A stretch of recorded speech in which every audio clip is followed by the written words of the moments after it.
Eu sempre disse que a gente deve ser crente no lugar onde nós estamos. O que eu quero dizer com isso? Eu conheci uma missionária que tinha que se privar de tomar limonada, porque no lugar onde ela estava, onde Deus havia enviado ela, aquilo era visto de uma maneira ruim. Se você for chamado para ser missionário na Índia, é provável que você tenha que abrir mão do seu churrasco, para não escandalizar as pessoas que estão ali, que consideram a vaca um símbolo sagrado. Você não considera, mas você teria que respeitar as pessoas que estão à sua volta para alcançá-las para Jesus. O que nós temos que fazer para sermos discípulos de Jesus no lugar onde nós vivemos, diante da crise que nós estamos passando?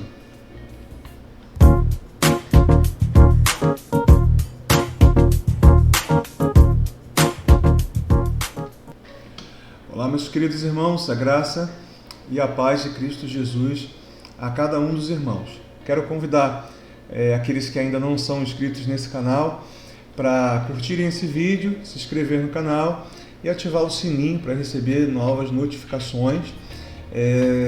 Toda vez que a gente lançar um vídeo, você vai ter a oportunidade de ver sem que alguém precise lhe avisar. O seu próprio celular aí já vai apitar avisando você de novos vídeos. Mas então, como é que a gente é crente no momento e no lugar onde a gente vive? Por causa dessa pandemia, o nosso país, que já tinha uma estrutura física debilitada, recursos de saúde limitados, por anos de corrupção e má administração, o nosso país, que já tinha uma economia e ainda tem uma economia muito fragilizada também por péssimas administrações, agora a gente vai no mercado e a gente não consegue comprar aquilo que conseguia comprar um ano atrás. O preço do arroz é um absurdo, o preço do combustível pior ainda. Como é que a gente é discípulo de Jesus em um tempo tão difícil como esse? Como é que a gente consegue sobreviver a um tempo de tanta dificuldade? Talvez você esteja vendo esse vídeo e não esteja passando por dificuldade nenhuma, mas acredite, muitas pessoas ao seu redor passam por dificuldades nesse momento. E como a gente é um discípulo de Jesus nesse tempo? Eu não vou falar aqui nesse vídeo a respeito da ajuda que a gente pode prestar, porque eu acho que todo cristão, ele sabe que dentro das suas possibilidades ele deve ajudar o necessitado. Esse não é o assunto do vídeo. Eu quero conscientizar você de como deve estar o seu coração nesse momento aí de tanta dificuldade. Eu vou ler um texto bíblico que eu gosto muito, não vou ler todo, vou ler apenas 2 versículos, mas eu peço ao Senhor que Ele fale ao seu coração. A palavra de Deus nos diz, lá em 2 Coríntios, capítulo 4, a partir do verso 8, o texto diz: em tudo somos atribulados, mas não angustiados, perplexos, mas não desanimados, perseguidos, mas não desamparados, abatidos, mas não destruídos. Quero que o seu coração reflita sobre esses 2 versos. Vou começar pelo primeiro. É verdade que nós somos atribulados em muitas circunstâncias.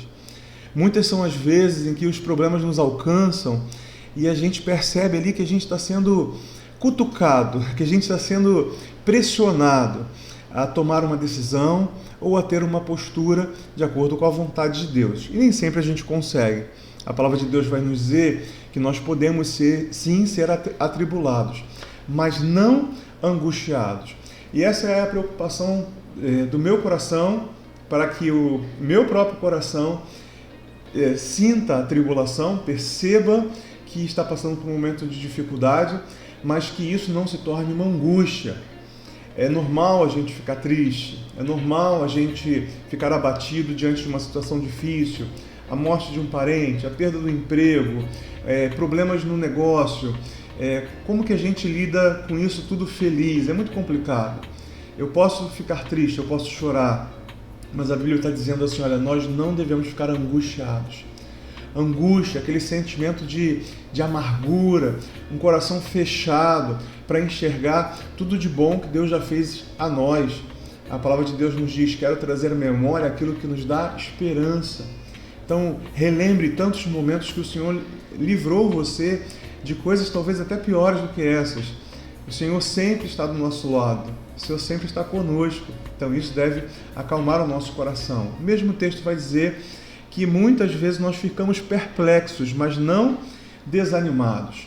Eu conheço pessoas que ficaram muito abatidas com o fechamento das igrejas.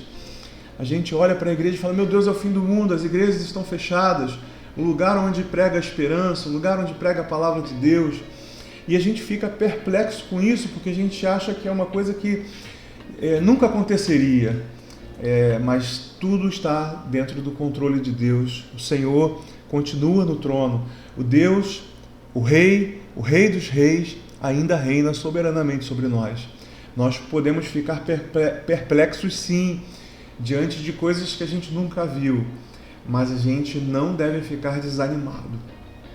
Se as igrejas fecharam ou se voltam a fechar, você faz do seu lar a sua igreja, você faz da sua casa o seu rebanho, você continua congregando e abençoando a sua igreja, fazendo com que as pessoas ainda tenham a possibilidade de recorrer à igreja no momento de necessidade.